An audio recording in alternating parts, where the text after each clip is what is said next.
Okay, so last where we left off was going to be is talking about how items work, right? So in this case, where we left off was right here where what are the different types of items and how do we use them? So straightforward, right? There are a total of 10 items that are listed out in your book, okay, in chapter 8, okay? And how do we use them? So 10 items listed, right? And how do you use each one? Which book includes examples, okay? So make sure you know the ins and outs of those lists. Now let's talk about here when to use the items for different types of scenarios. So again, this is going through the list of items that we have available and applying them to these scenarios. So again, what item should I create for products at a specific price? What kind of items do I have to create for products at specific prices?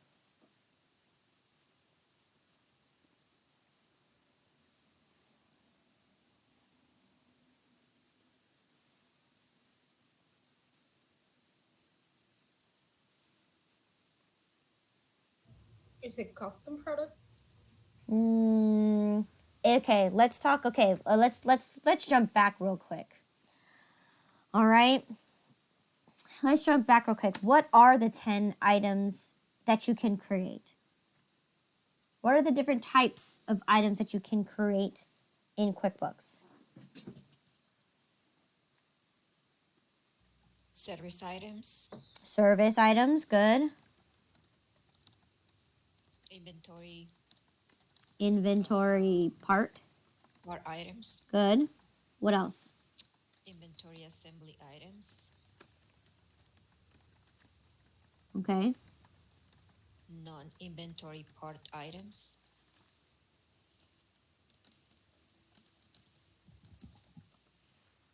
Inventory.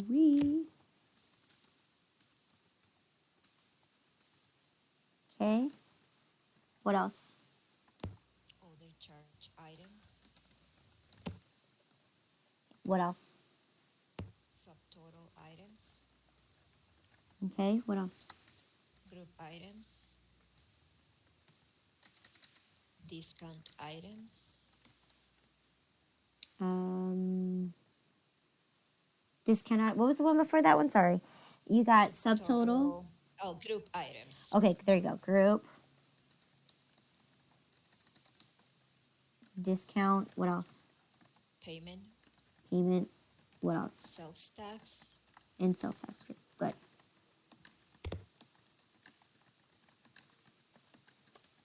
Okay. These are the only items that you can create under this. So what these questions here is asking is what kind of item would you create if you're trying to sell a product at a specific price?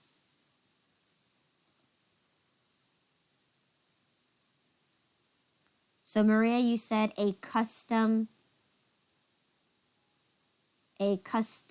order or a custom product, right? Now in this case, what category would it fall under? What kind of item type would that fall under?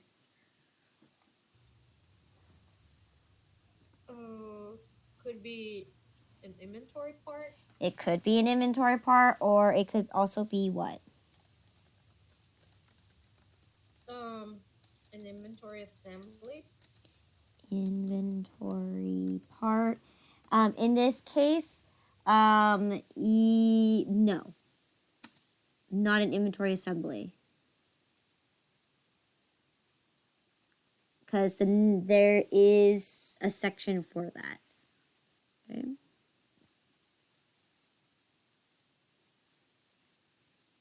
What kind of items do you typically use if you don't really sell the item as often? Non-inventory. Good. So that would be more for so a custom part would be something you don't often sell. So yes, good. Okay. What about services for a specific price? Straightforward. What kind of items would you create for a service at a specific price? Service group item. So just service. Okay. Just a service item. Okay. Okay, so here, what if you have a unique product or service that have different prices for each sale?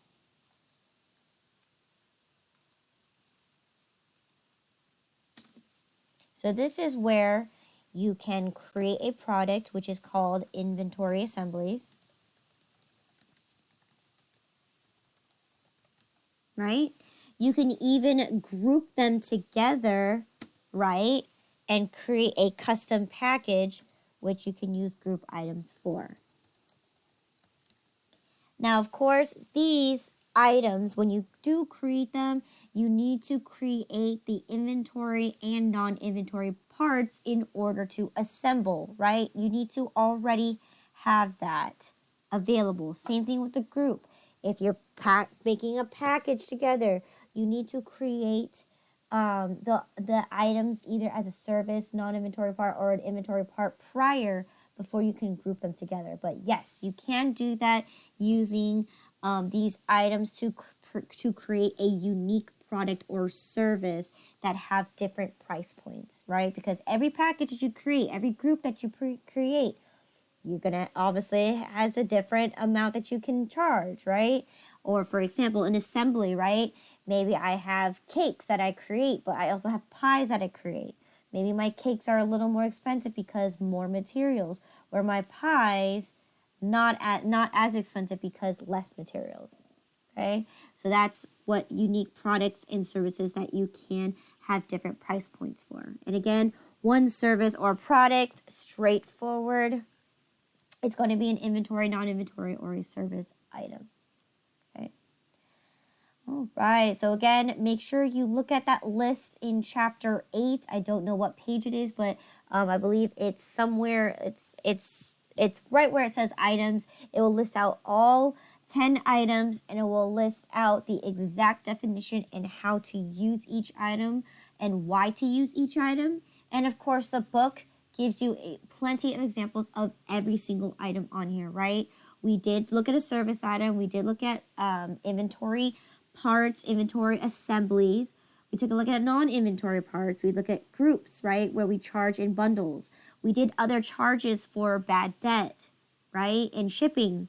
We did subtotals and discounts because those are called calculating items, which we got to take a look at in a sales form.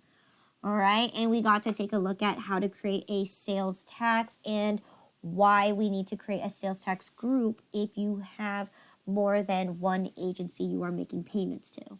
Okay, so Page 282. 282 for the list of items. Yes, ma'am. Okay, page 282. Thank you. All right.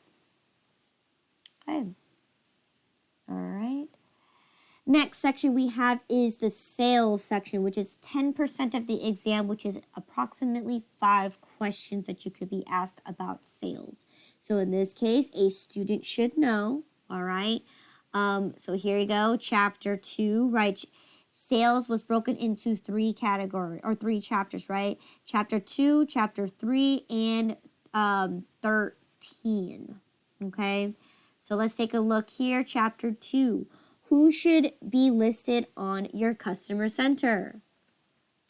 Straightforward, right? Who? Customers. Exactly.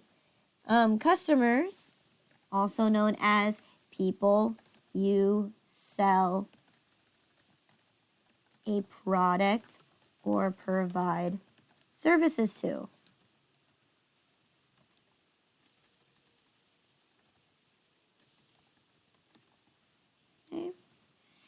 All right, how to use and navigate the customer center. So once again, how does the customer center look like?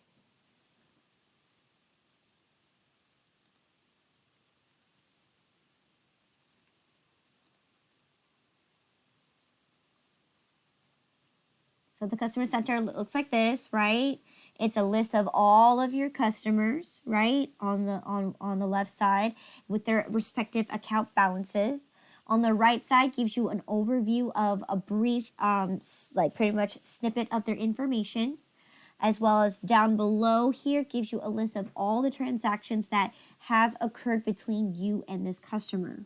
Okay? And how do you use it? Straightforward. You go up to the top for new transactions, and those are the transactions that you could do with a customer, right?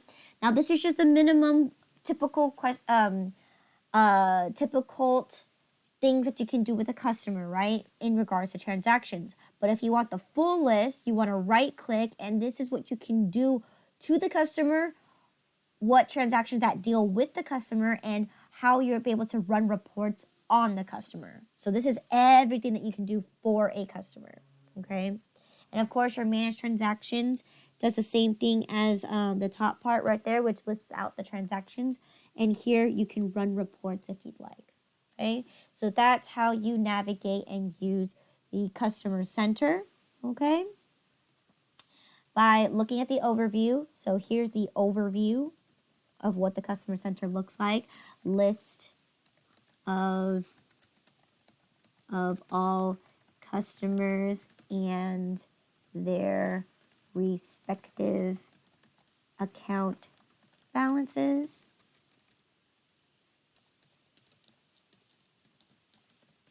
All right. Right side gives, or I guess provides, overview of the customer's info and transactions, okay? And then how do you use it? How you have new transactions, right? You have right click on customer, and you can manage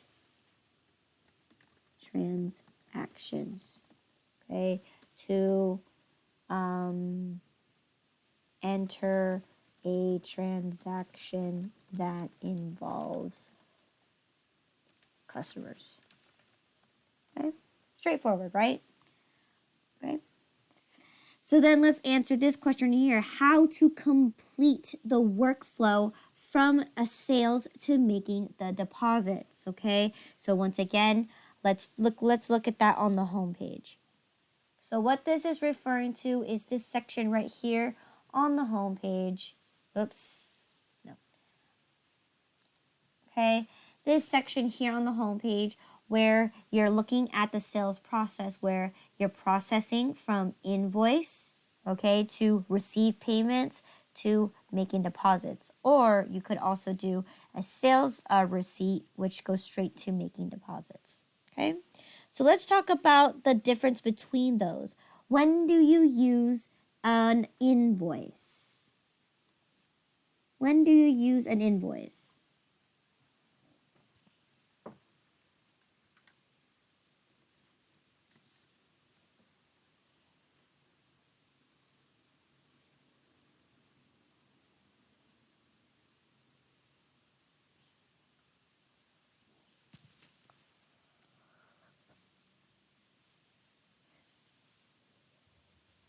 To bill a customer? Okay, what's the clear definition of why you would use a invoice over a sales receipt?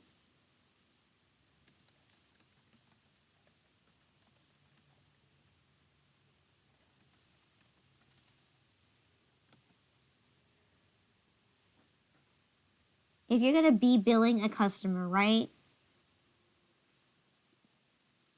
When did they pay? Did they pay at time of service or did they pay after the time of service? After. Good. So so when customers pay after time of sale or service. Okay. Of course, and then with that, right, you have to follow the workflow to receive payments from customers, okay?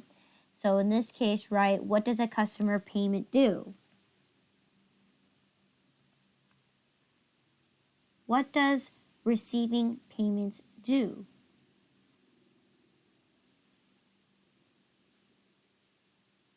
Right? This is in context of both accounting and just general information. A payment from a customer will decrease your accounts receivable. Good. Decrease accounts receivable. Okay. And it will increase your sales. Yes. And well, in this case, the invoice is already, because this is an accrual type of base accounting, you already received the sale the minute you provided the product or sold the product, regardless whether you received cash or not. But receiving payments, good. It allows you to decrease accounts receivable. Good. Okay. Okay. So when do you use sales receipts?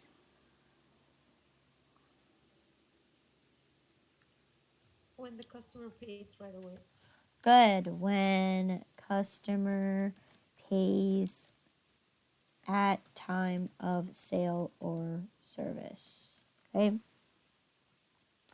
And why is it that you need to record deposits?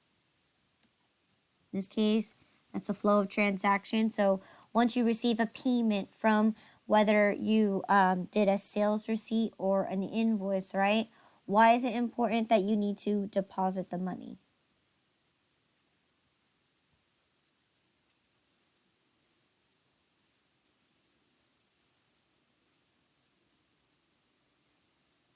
What do deposits do? Increase cash. Good, right?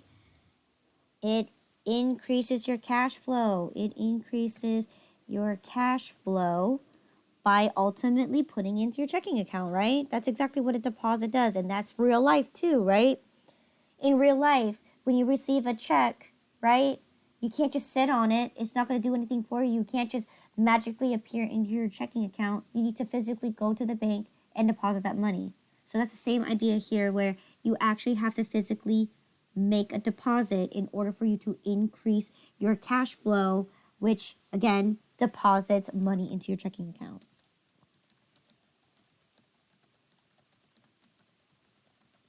Okay. Now, of course, I want you to also make sure that you do know all the ways to how to enter in every single transaction, right? How to enter, whether it's an invoice, a sales receipt, right? Okay. So again, what are the what are the 6 different ways that you can enter in a invoice? Okay, so go ahead and bring up the navigation portion for you here. So if I told you, create an invoice for me, can you list to me all the ways that you can enter an invoice?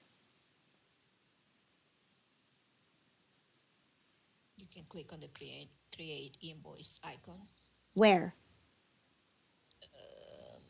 next to estimates What do you call this? homepage. Homepage. You have to be very specific because, again, that's the same thing. You could be asked a navigation question in a form of a multiple choice question. So you have to be very specific. So in this case, you could create invoices on the homepage. Where else?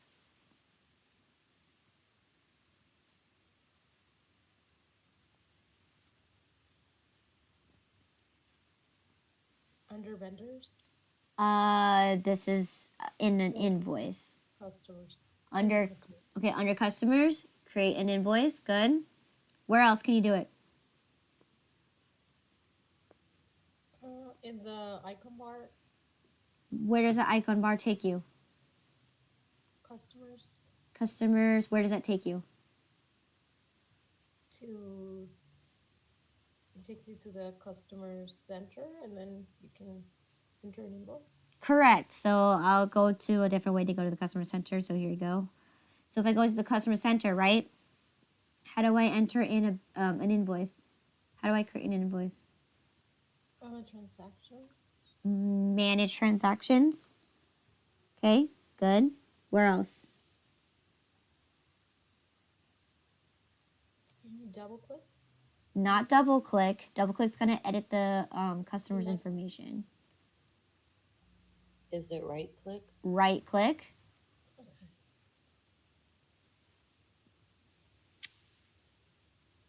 Create invoice. Okay. Where else?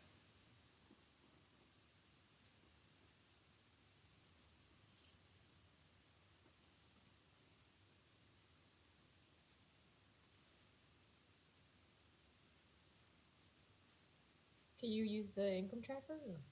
Income tracker. Yes, you can. You go to income tracker.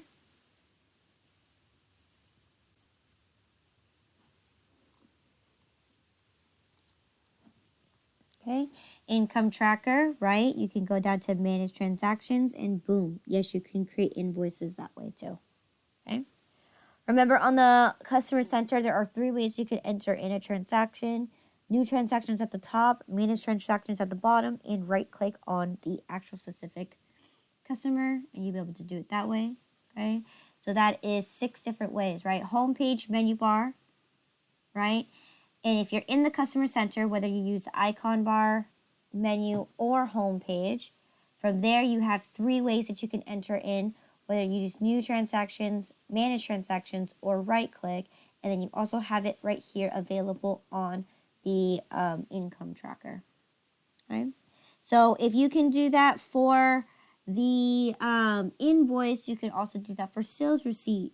And then, of course, you could also do that for receive payments. However, receive payments has an extra way that you can enter it in, right? You would go on the invoice. At the top of the invoice window, you have receive payments at the top, okay? So once again, make sure you explore all of those options because, once again, it's important because that's part of the navigation portion. You could be asked to be entering a specific transaction in, and you're not limited to just only the home page. You're basically need to exercise every single way that you are able to enter it in, right? Because you're trying to be a master of QuickBooks. So if you only know to do the home page and the income tracker, you will definitely not pass the navigation portion of the QuickBooks. Right. So in this case, you definitely want to make sure that you know all those ways. So I'm going to go ahead and put right here. You got home page, menu bar, customer center, and income tracker. Okay, make sure you explore every single way you're able to do this. Okay.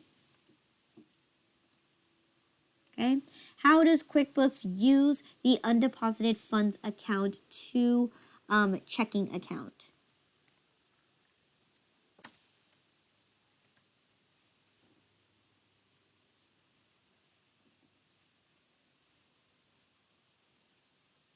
Okay, this is in your book in chapter 2. I don't know what page, but how does QuickBooks use the undeposited funds? Is basically what it's asking.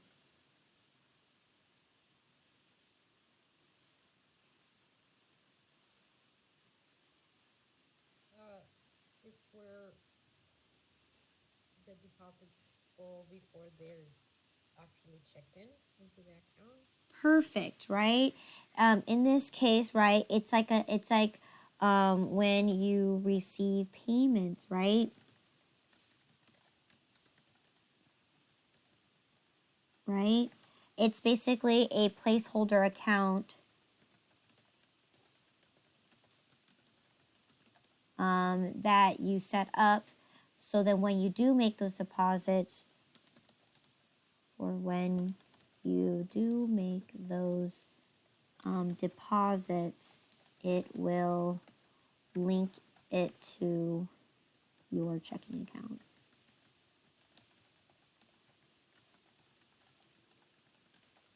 Okay, so again, it's a placeholder account that you use to collect the money, right? Until you actually make the deposit, then it goes into your checking account itself.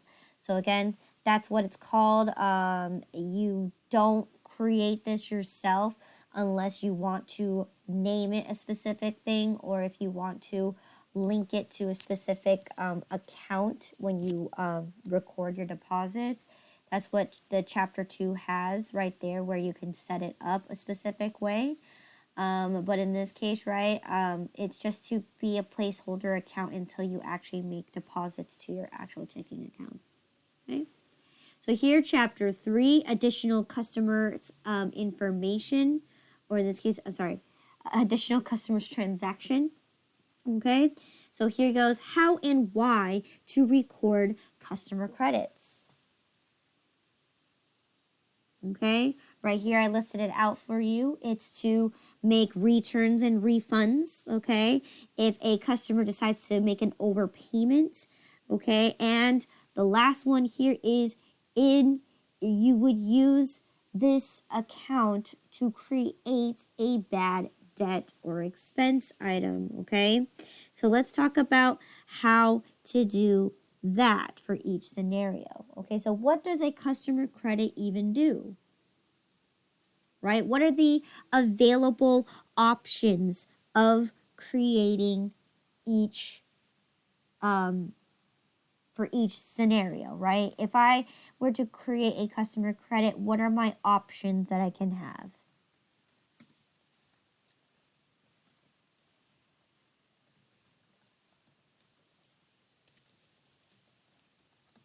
Okay. If I'm going to be issuing a customer credit, what are the available options I can do with that credit? It can be applied to an existing invoice. Good. Apply to invoice. What else? You can refund it to the customer. You can refund it to the customer. Or in this And case, you go ahead. can What's the last one? create a credit memo for future. Okay, good. Good. So give refund, or what they call it as retained for available credit. So again, so you can use it for future purchases.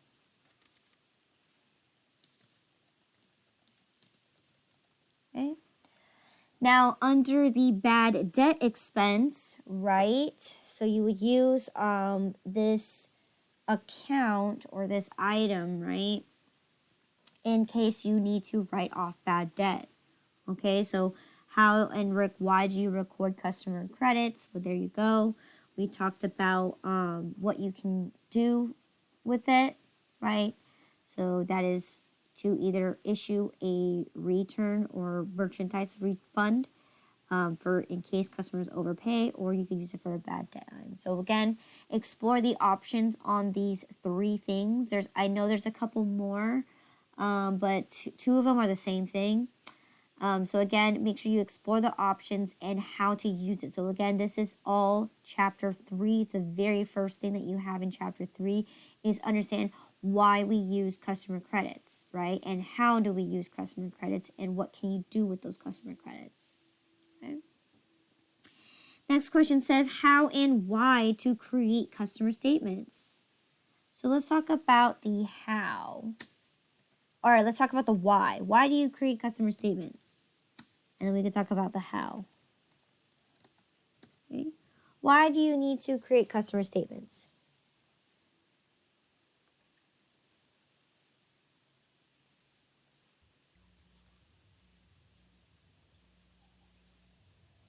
So you can see the activity of the customer.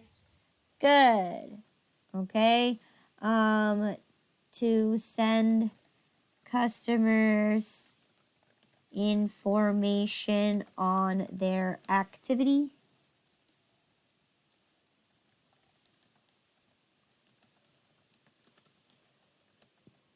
Okay, what else can you use customer statements for?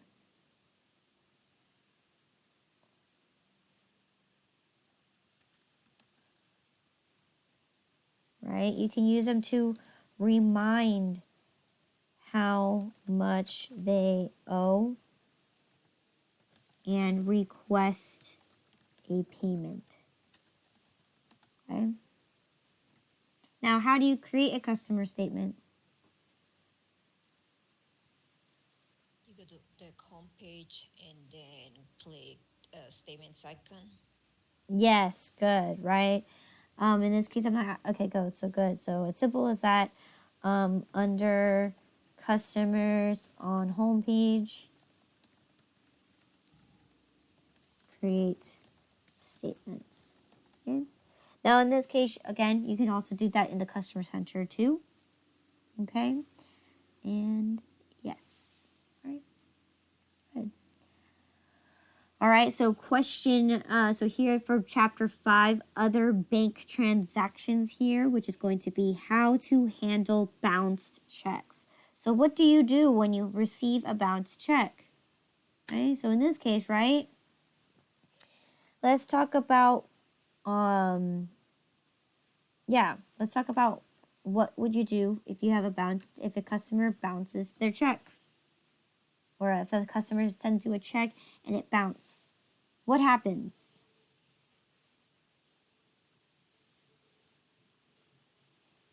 What should you do if a customer sends you a faulty check?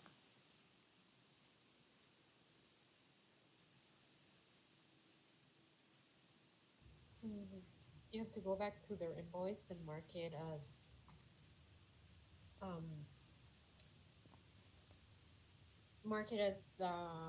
having a let's go. I don't remember the term. Sorry, but I know you have to go in there and Unpaid? mark it. Yeah. Okay, so in this case, right, you wouldn't go into the invoice. Okay, so they already sent you a check, but when you deposit it into the bank, right, it showed that they didn't have enough money, so it bounced back. So that doesn't have to technically go towards the invoice, but where should it go towards? Oh, it's the check.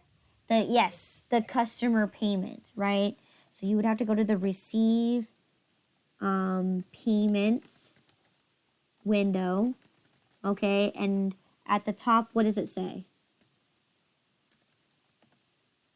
Record bounce check. Record bounce check. Good.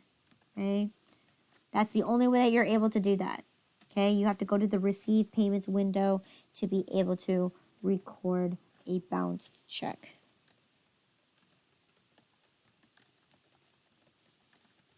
Okay. Or record bounce check or payment, whatever it is. Okay. So in this case, when you do that, right, how do you handle it? What are you obligated to do? What happens when a bounce check occurs? You incur fees, so you have to charge them, right? Good. Yes. The bank will charge you, and you need to charge your customers. Yes. So when you click on that record bounced check, it will revert the check, so revert the invoice as well, making it available. And then what happens is that you tell QuickBooks how much did the bank charge you and how much are you can charge your customers. Okay, so that way it kind of pays into that bank account for you to clear it out. Okay, so again, bank will charge you and you need to charge your customer. Okay, good. All right, now what happens if you, okay, if you wrote a NSF check?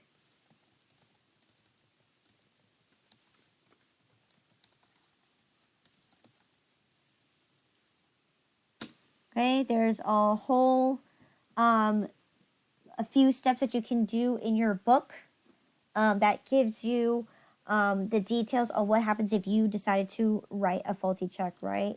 Your options is that you could call the vendor, be like, apologize to them, and either figure out how much they're going to charge you so you can write a new check, or you can go to the bank, deposit the money in there, and then call up your vendor and tell them, go ahead and redeposit the check. Okay, there's many different reasons. I don't know what page that is on, but those are the scenarios and alternative resolutions on that. It's on 178. Good, thank you. 178. Okay. All right. Last but not least, chapter 13, estimates and sales orders. So in this case, I actually think it's important that you should know this because, again, the huge difference between this book and the previous books that I've taught before is they did introduce this. Now, why would they dedicate a whole chapter for a section for the customers if they're not going to test you on it? Right? That makes no sense because this book is geared towards the certification exam itself, but as well as to apply in the real world. So in this case, I entered this little section myself because if it's in the book and you're being tested on it, I say, why not know it? Okay, so exactly, so here, chapter 13, understanding how to do estimates and sales orders. So in this case, right, how and why to create estimates. Well, what are estimates? Why would you create them in the first place? They allow you to track bids for your sales or projects. Good. Allow to track bids / potential sales. Okay. For customers. I think that's what you said, right? For customers. Good. Yes. All right. And then how and why to create sales orders. Well, what's the difference between an estimate and a sales order? A sales order is an estimate that is accepted, is something that is actually going to happen. Exactly. So in this case, it is a sale that is guaranteed, right? Where an estimate, you're not guaranteed that, right? A customer can come in, get a quote, walk away, and say, sorry, I decided to go with somebody else. So an estimate is not guaranteed, okay? So that's why I put potential sale, where a sales order is a guaranteed sale, okay? And then how do you do progress invoicing? Well, what is progress invoicing?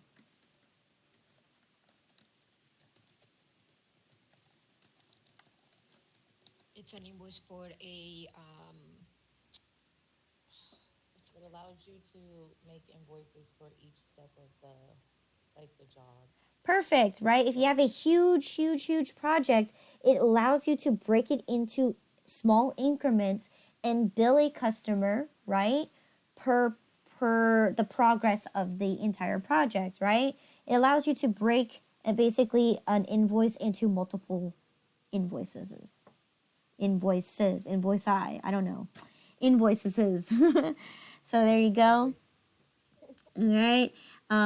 That's what progress invoicing is. Good. So progress invoicing allows to break up an invoice to invoice in increments.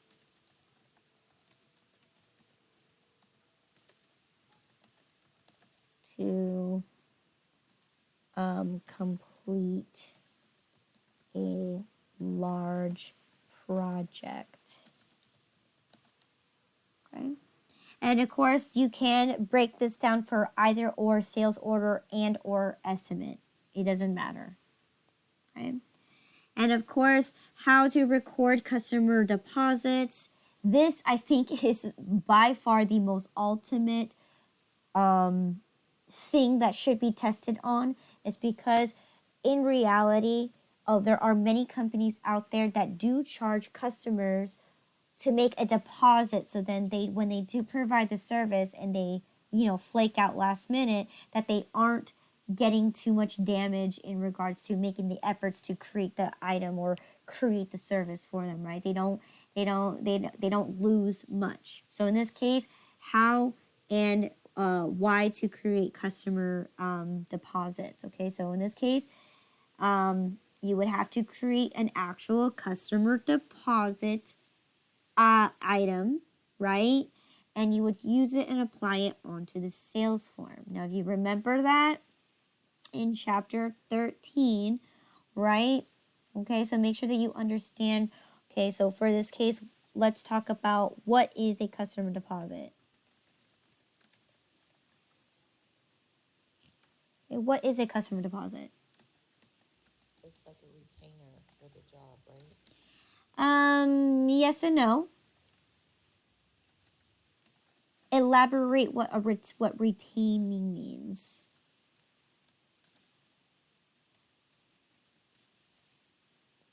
Basically, like I would give a deposit if I wanted the job done. Correct, right? It's like a down payment. Okay? Yeah. A down payment to ensure customers' commitment to the job.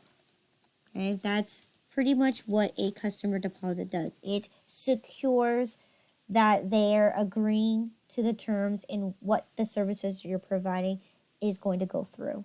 Okay? To ensure. Okay? Now again, the how, again, you would record the deposit, right, by receiving a customer payment. And then you would record this as a liability, right? Because in this case, right, when a customer pays you for services that you haven't completed, therefore you are obligated to owe them for the service. So in this case, you owe service to the customer. All right? And then once you've cleared it out and you bill them, right, you will apply customer deposit, okay, in this case, by, putting the accounts receivable, or I'm sorry, accounts payable, right? You would put that onto the customer deposits, right? Because the item that you're going to use is customer deposits, which is linked to the liability account, okay? So apply customer deposit on invoice, okay? If you don't remember how to do that, I would recommend to go through your book once again to go through the example and also go through the lecture videos for that section, okay? So that is that there. So we're completely done with the sales section in that. So let's see how far we can get with this section here. So we may stop in the middle of this section. So we are now in the purchasing section. Yes? Is that a question? Yes? No, I have request. Please, I need permission to go. Yes, that's fine. You can leave. You can leave whenever you like. Thank you very much, boss. Have a great day. Bye-bye. Bye. All right, so here you go. Purchases is going to be 10% of your exam, approximately 5 questions. Okay, so a student must know these things here. So let's talk about breaking it down, because again, purchases is going to be broken down into chapter 4 and chapter 8, because chapter 8 is where we actually look at the purchasing portion, where chapter 4 is just talking about the vendors, right? You purchase from vendors, right? So let's go ahead and talk about this real quick. So in chapter 4, you need to know who should be listed in your vendor center, okay? Straightforward, who? Who is going to be in your vendor center? Your vendors. Right? But AKA, what do you call, what do vendors do?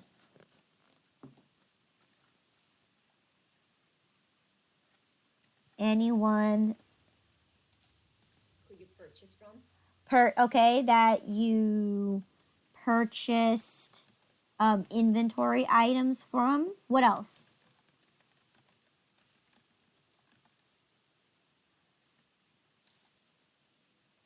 Right?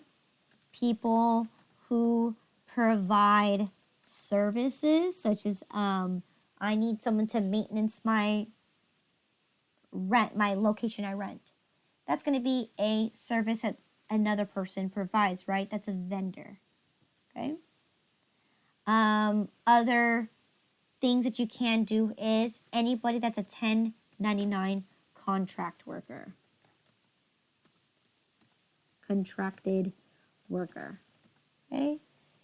Because these people, right, could be a third-party vendor that you use to either pull in more people. It could be a temporary work agency. It could be anybody that does a job for you instead of you doing it yourself, right? Independent contractors usually are people that you kind of, it's not like you employ them. You give them a task and you just pay them for the task, right? So again, good, all right? How and to use and navigate the vendor center. So this is going to be very similar to the customer center, right? I'm not going to list anything here, but you guys should know what the vendor center looks like because it looks more or less identical to a customer center, right? You have the list of your vendors, you have their account balances, you have their information as well as the transaction that you involved with them, and you can do the list of transactions, whether it's new transaction, managed transaction, or right click. You can enter a bill, create a purchase order, etc., etc. So I'm going to put in quote here, same as customer center. Okay. All right, the different workflows, okay, of making purchases and how to enter these transactions, okay, of each for each of the workflows. So let's focus on entering bills and bill payments. So in this case, it's straightforward when a person, a vendor bills you, okay, you're creating an accounts payable, right? Because you're not obligated to pay right then and there, okay? You're being billed for a reason that you are subject to have to pay later on, okay? So the reason, this is what you're, I don't know, the study guide, they're not very clear on what this is, but in understanding, right? When do you enter a bill? Straightforward, right? When you receive it. But here is one notion that you do need to make sure that you are aware of. How do you pay the bill? You must use bill payment or else QuickBooks will not recognize any linkage between the bill and the bill payment, okay? You must use that to pay your bills. You cannot use write-a checks to pay a bill. But however, QuickBooks in the 2020 version will flag you down if you attempt to use the write a checks window to pay a bill. It will flag you down saying, hey, are you sure you're not trying to make a payment? And if you are, they'll tell you to literally use bill payment to pay the bill. Okay, so that's an important factor that you need to know here in regards to that. Okay, you can use the write a checks option, right? We talked about that too. How do you use write a checks? Straightforward. You click on write a checks window, right? You have the vendor, the date, and you either select the account that you're paying or the items that you're purchasing. All right.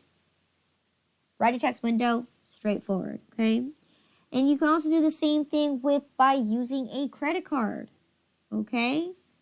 Now, in this case, how do I use a debit card or an electronics funds transfer? How do I do that?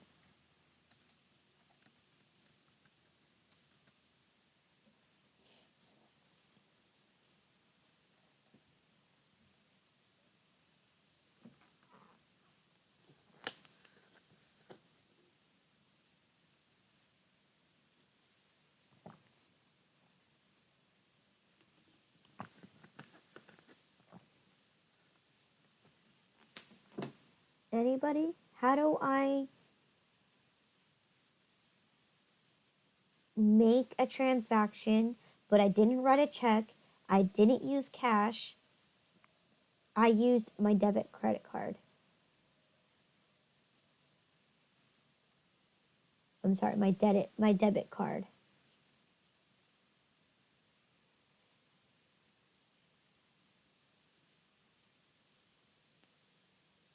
Okay. This is in your book in chapter 4.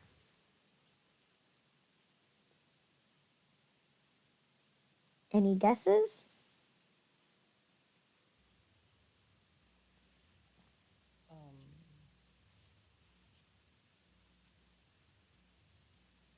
Don't you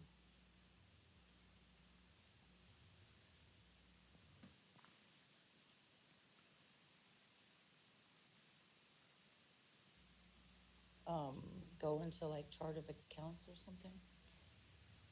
Not your chart of accounts.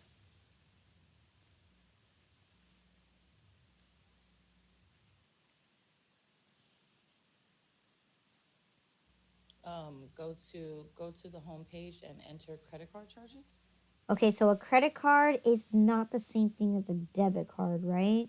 Because a credit card, you're creating liability, right? You're owing more money on a credit card, right? But a debit card is your actual bank, right? It comes directly out from your checking account. Okay, I'll go ahead and give you this answer here. So this one it's in your book in the chapter 4. So when you do this, right, you're going to be writing a check. Okay, you're going to use the write a checks window. Okay, but instead of assigning a check number, you are actually going to be placing in their debit, EFT, or whatever it is, right? Because that ultimately, every check comes out from your checking account automatically, right? So instead of assigning a check number, what you're doing is you're saying that I use my debit card instead of writing a check out from my checking account. And that way you don't need to print any checks because it's not a check. Okay, so in this case, you're going to be entering it in using the write a checks window, but instead of assigning a check number, you put debit or EFT in the check number box. Okay. All right. Right? Because again, you can't make a deposit. You can't do this or that, right? And the same thing goes for using the checking account itself, right? You go to the check register and you type in your transaction in there. Instead of putting a number in the check number, you put debit or you put EFT. Whichever way makes it easier for you. But that's how you record a debit card transaction. Okay? All right. So make sure you understand all the ways that you can enter these in, right? Enter in a credit card transaction is completely separate than actually using the write a checks window, right? Write a checks comes directly out from your checking account, where the credit card information, right? You are going to be creating a liability in when you use the use credit card transaction. Okay. And I'm going make sure you explore the options on how to view those transactions by using the register. Okay, so I'll make a note here.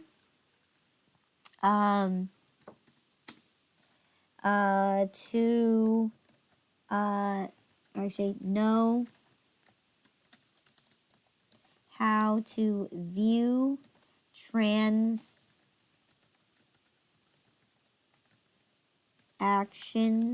using the registers. Okay, right?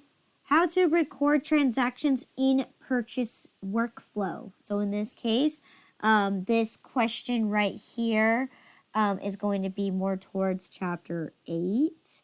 But again, the workflow right here is talking about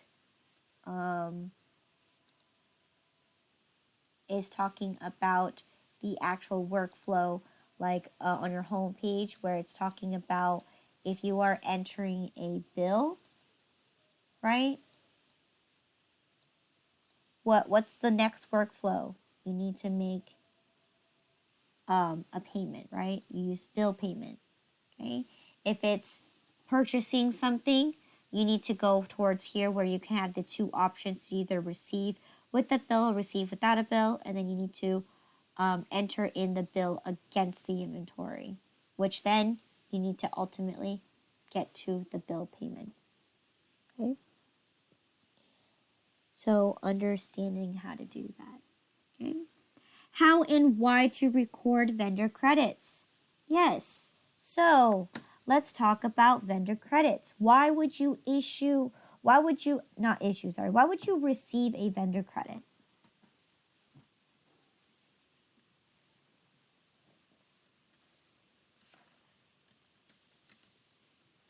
If you return an item. Yes, if you return an item. Okay, an item to a vendor. Okay. What other things that you can do, right? You can demand refunds or discounts. Okay. If vendor ships wrong items to you or overshipment. Okay.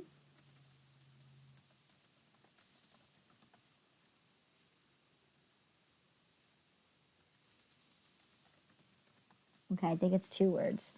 All right, overshipment. Okay, that's why you would receive a vendor credit. Now let's talk about how. How do you obtain or record the vendor credit? We'll talk about how to record the vendor credit, and then we'll talk about how to apply. Okay. So how do you record a vendor credit?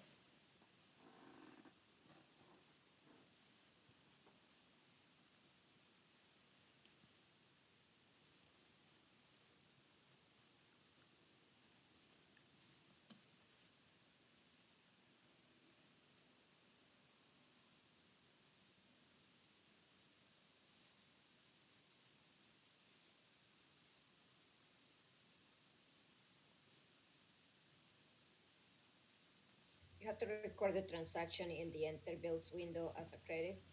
Good, right? Any way that you can enter a bill, right? Top of the window, you're going to check that it's a credit. Okay? So let's take a look at that real quick. So any way that you can enter in a bill, so all 6 ways. At the top of the enter bills window, you have the option to switch between bill or credit. That's how you enter in a vendor credit. Okay? Now, that's how I enter into vendor credit, but how do I apply it? How do I apply a vendor credit?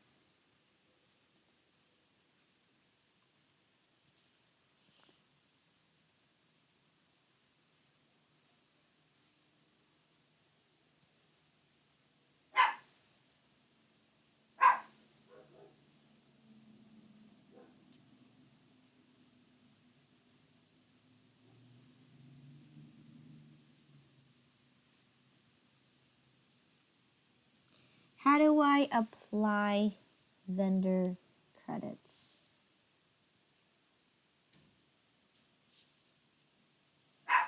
You have to open the bill, correct? You have to open up the bill, but you don't necessarily have to open up the bill to see it, but how do you apply it?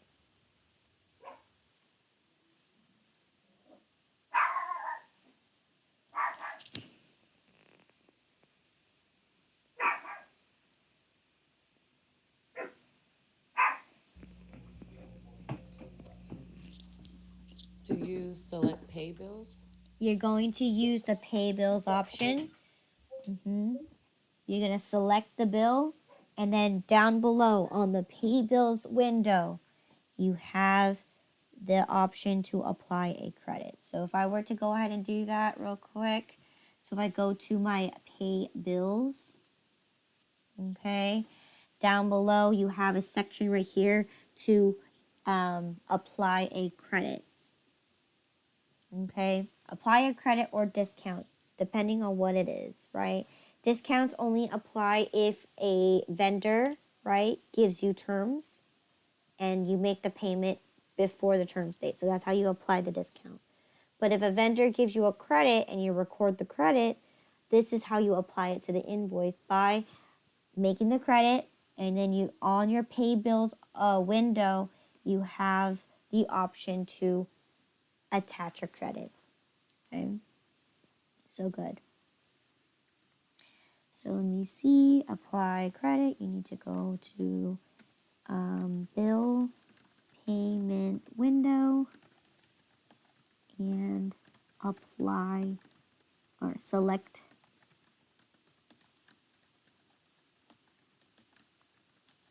and apply credits.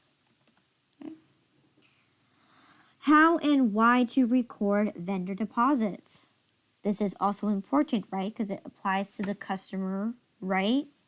If what I mean by that is like if we're in the standpoint of that we're the customer and we're buying into something from the vendor, and the vendor requests from us a down payment or a deposit, right? So that's the same similar idea here, except this is slightly different. How do I record a vendor deposit?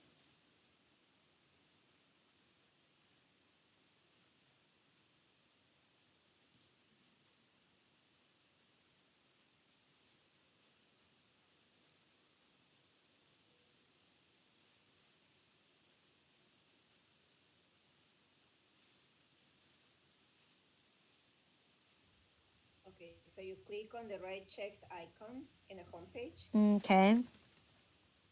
and then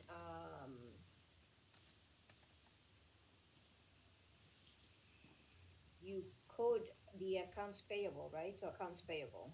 Yes, you do code. Yes. And then you enter the vendor that require you to, the vendor name that require you to do the deposit. So in this case, write a checks. You're going to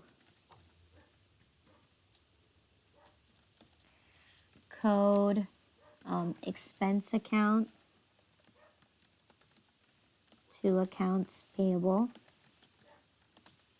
Okay. You enter the vendor name in the customer job field. Good. A vendor name in customer job. Good. And then you save and close. Save and close. Good. Okay. And then of course after that, how do you apply it? You would do the same thing. Apply the vendor deposit by what do you call it? You need to enter the bill first, but when you would do that, you're going to go to bill payment by going to bill payment window and applying as a credit. Okay. Good. All right. How to use the loans manager. So in this case, I added this one in here because this is also important that you should know how to use the loan manager. Okay. So in this case, right, when you go to the loans manager, right, where can you find the loans manager?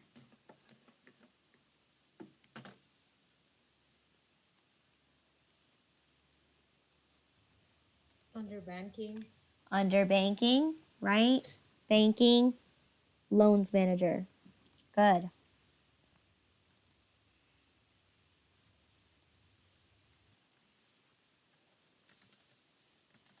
Banking menu, loans manager. Okay. And of course, that will lead you to filling out the information, right? Filling out info about loan. Okay, once you get to that loans manager window, what options do you have there? You have the option to add loans. You have the option to pay loans. And you also have the option to schedule loan payments. Okay, which leads you to the window where you set up your checking account, set up how much you need to pay every single month, and then from there it keeps track of the payments that you make, as well as it keeps track of how much you owe on that loan. So pretty cool, pretty useful information. So I think that's definitely something you should know at the end of the day to keep track of your loans. Okay. And let's see.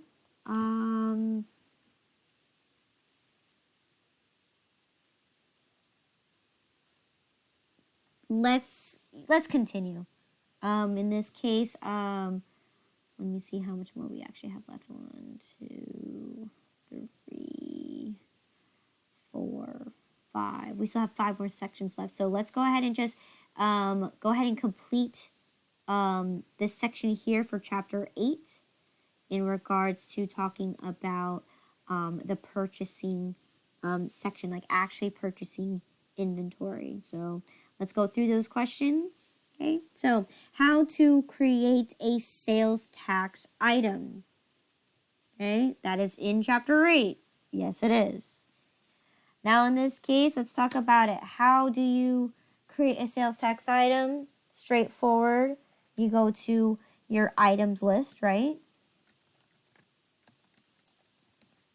And you're going to create a new item.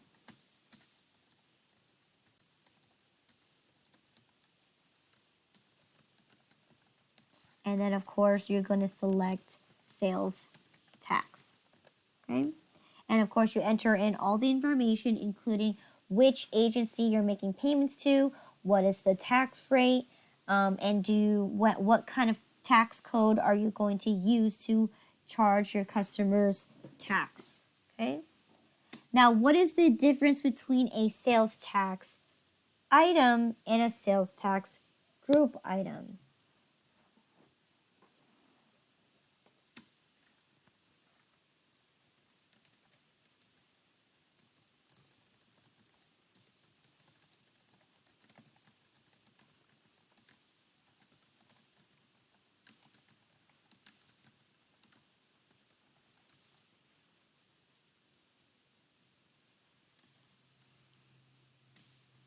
What's the difference between a regular sales tax item and a sales tax group item?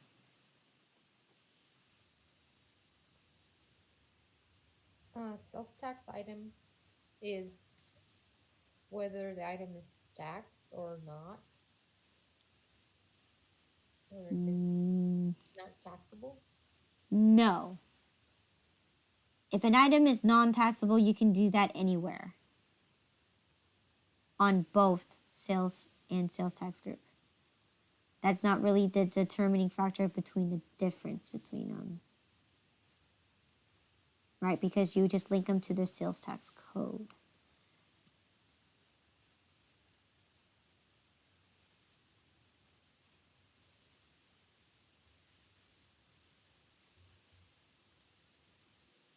On the sales tax group, if I remember the example that you gave us, is like when we pay the state and the county for the sales tax that we charge the customers. How do we charge them, or how do you pay them? We send them a check or an electronic transfer, depending on what they require. Okay, good. But my question here was asking when we do group items, right? Making a payment to my state and making a payment to my county. Are they the same agency? Or are they different? Different. There you go. Okay, that is the huge difference on the difference between sales tax item and a sales tax group item is if sales tax group is used for when you make payments to two separate agencies. Okay, so a great example would be maybe I'm in the county of maybe let's say I'm in North Las Vegas. Can I make a payment to the state and the local agency the same? You could, but at the end of the day, what if North Las Vegas has their own county that they want you to pay? Right? You pay the state, whatever it is, the agency is, and then you pay separately the county separately. Okay, so again, separate agencies. So you make payments to the state separately from the county. Okay, but if you're lucky to live in let's say you live in Los Angeles, right?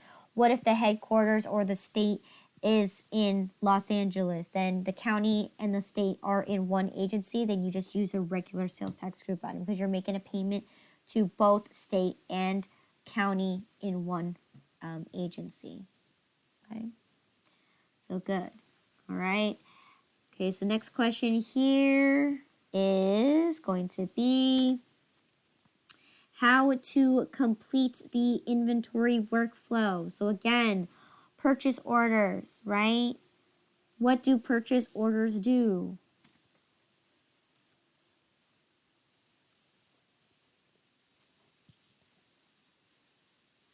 What are purchase orders?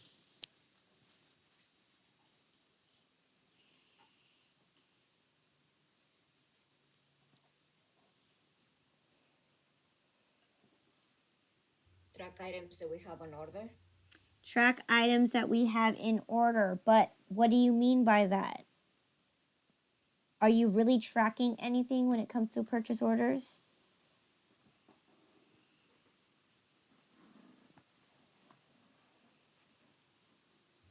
Well, you use purchase orders when you well, never mind. Okay, so in this case, purchase orders are considered non-posting transactions because do they really affect your business in any way? Not really. No, because it's a simple request, right? When you request to purchase items, okay?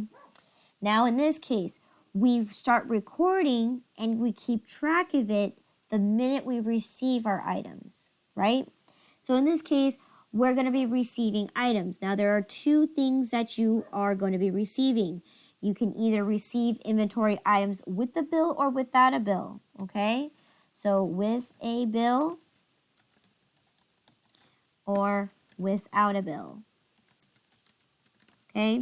So straightforward, when you receive items with the bill, you enter in a bill right away.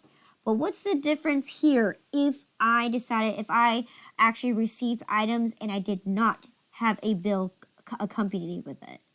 If I receive items without a bill, what do we call those?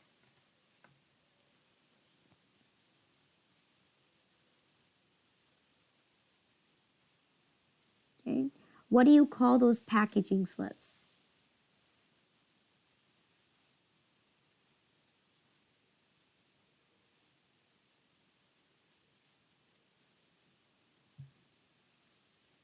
Is that what considered your, no, that's not considered an invoice, is it? Not an invoice. Invoices are only for customers. Is it an item receipt? An item receipt is correct. Oh my Item. God, I got one right. Yes. Good job, Jennifer. Yay! It's called an item receipt, okay? Right?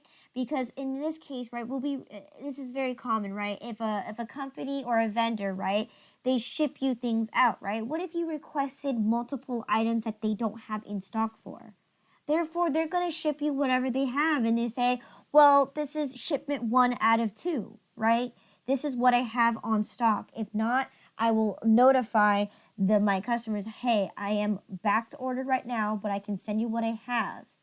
All right, and then you should be receiving the second shipment some other time with the actual bill. Because what if they were back ordered and they don't like receive their items until months later, right? Are they still going to keep you owing you that money? No, they're just going to send you a bill saying, well, sorry, we had we were understocked, we didn't have enough inventory, we were backed up on order. So here I'm going to send you a bill for what you already received. All right. That's usually what happens when companies, especially vendors that you purchase items for, they're also on their end trying to produce and make the item for you to have it available. So they're not going to always be back stocked with everything, right? They can always be out of stock for a lot of items.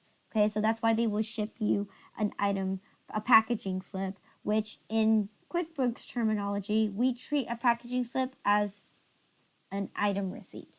Okay, now in this case, if that's the case, right, you are receiving item receipts, you have one extra step to receive the bill. And how do you do that?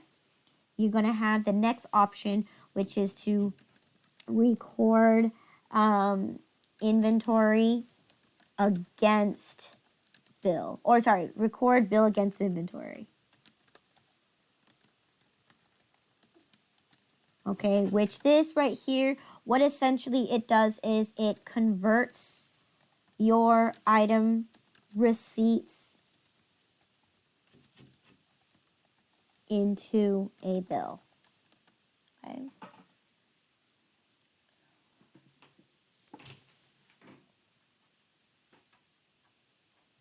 All right. Okay, so let's see what's next. Okay, how and why to create or use group items. Okay, that should be important, right? Why do we use group items?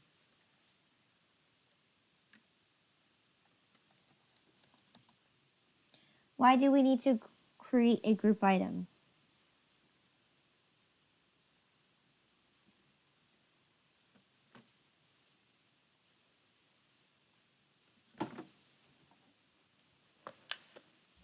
Is it for when you sell stuff in bundles or? Correct again. When you sell packages or items, packages or items in bundles. Good. Okay. Well, what's the difference between a group item versus an actual inventory assembly?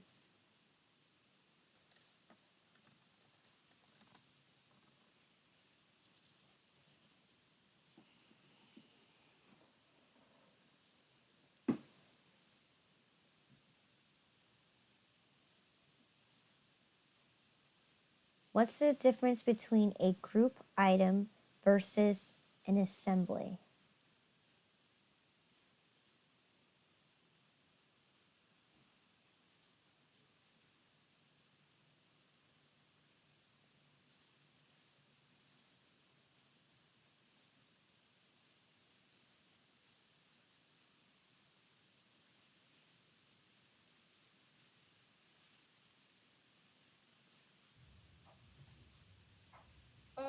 an inventory assembly, don't you need like specific parts in order to make one item at the end?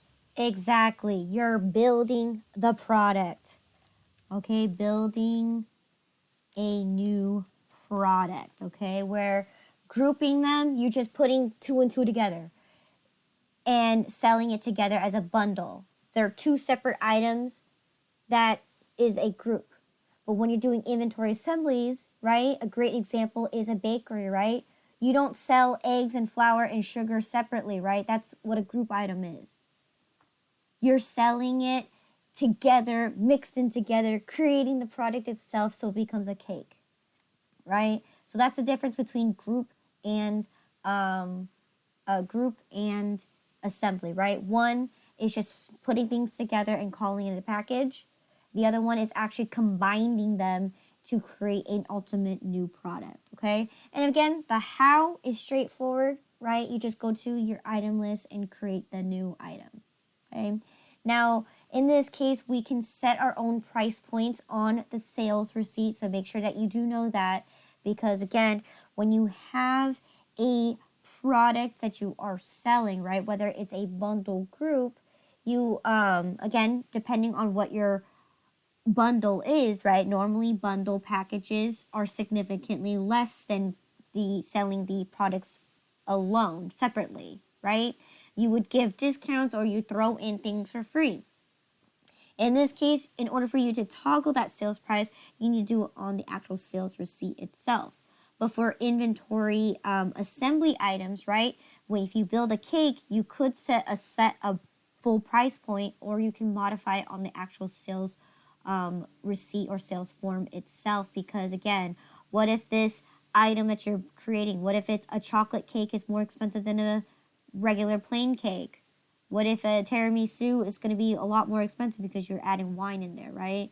So again, depending on what product that you create yourself, right, you can modify the sales form at any given time on price points. So that's just something that you should know in regards to this, okay? And then last but not least, how do you use units of measure? What is units of measure?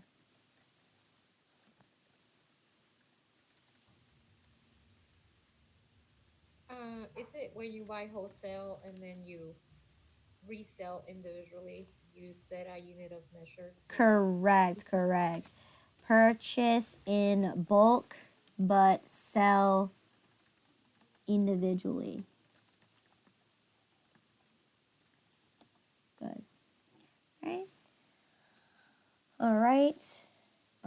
Again, there's this whole section on units of measure. Just go ahead and go over that again on how to set that up. But just exactly how Maria explained it is when you buy in bulk and you decide to sell them as an individual. Okay. All right, chapter 3, additional customers information, or sorry, customers transaction. So in this case, right, how do you set up collect sales tax and pay sales tax? All right, in this case, right, this is dealing with the sales process, but also because this section, right, how to pay them is under chapter 4, which is a vendor, because you owe the government, right? So in this case, I just smashed them all together into one. So how do you set up, how do you collect, and how do you pay sales tax? So let's talk about setting up. How do you set up sales tax?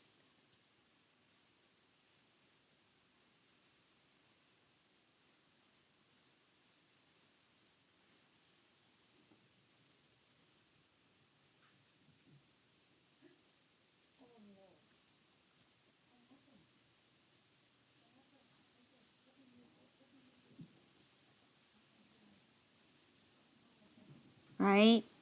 This is also straightforward. How do you set up a sales tax? You do that by creating a sales tax item, okay? Or sales tax group item, okay?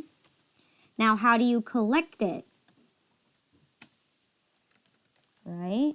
Pretty straightforward, right? By charging your customers. Well, how do you charge your customers? by invoicing them or putting on their sales receipt that this item is taxable. That's how you collect it, right? So in this case, on sales forms, you charge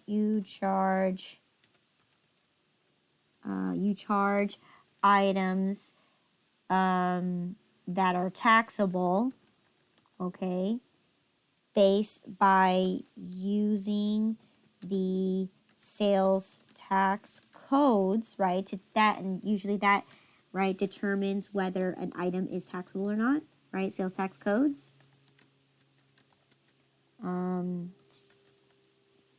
Determine whether item is taxable, right? And apply the sales tax group or item at the bottom of sales form, right? You got to make sure that you're charging them for the correct county that they belong to, right? That's how you collect it, right? By charging the customers. Now, how do you make payments to them? Pay sales tax, right? How do we do that? And you have to do it this specific way.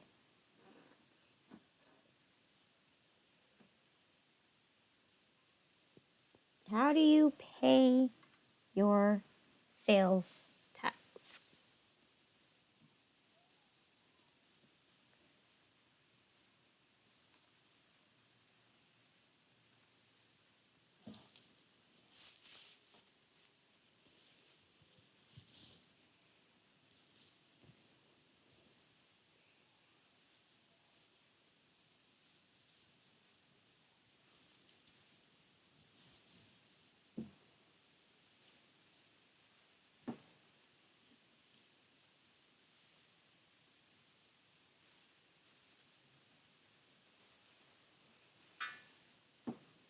Any guesses?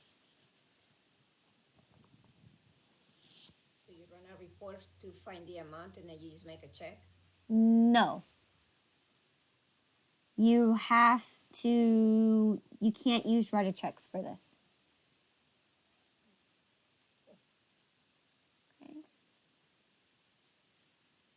You cannot use a regular check to make a payment to the government. Well, that's a good possible way to do it as alternatively. Okay. So I'll give you a biggest hint. You have a little section here in your vendor section that says manage sales tax. If I click on that window, it takes me to another center, which allows me to pay for my sales tax. And in this case, if you remember, if I click here, right, it basically tells me, well, who am I going to make a payment to? Well, I'm going to make a payment for my Contra Costa and my Santa Clara. And what happens is when I click OK, it's basically going to make this entire payment to those agencies, right, automatically. I don't need to do anything except for print the checks or sign them off, whatever it is, right? And you have the option to either print the checks, or you can manually print them out, okay? Or manually write them, or you can do an EFT, or whatever happens in your check register, right? It's going to tell you that this is a payment to sales tax, all right? However way that you do it, right? And that's how you do it, right? You're going to go through the manage sales tax, and then click on pay sales tax, right? The alternative way is by going up to your vendors, selecting that sales tax tab, and then you can also make payments to your sales tax that way. Okay. So, yes. Okay.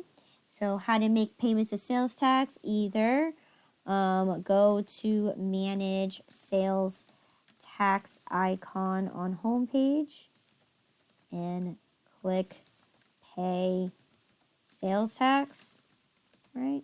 Simple and easy as that, right? So I'm going to stop here for today since it's already 11:46. So tomorrow we'll continue on with this bank reconciliation and the rest of this study guide, okay? Tomorrow, again, for those who are going to the accounting program with me, you guys are going to stick around at the end of class so I can get you guys into the class all together at once. So then when Monday rolls around, we go dive straight into accounting, all right? For those who are not going to be continuing on, I'll give you a set of instructions on what's going to happen for that, okay? So other than that, if you don't have any more extra questions, you guys are free to go.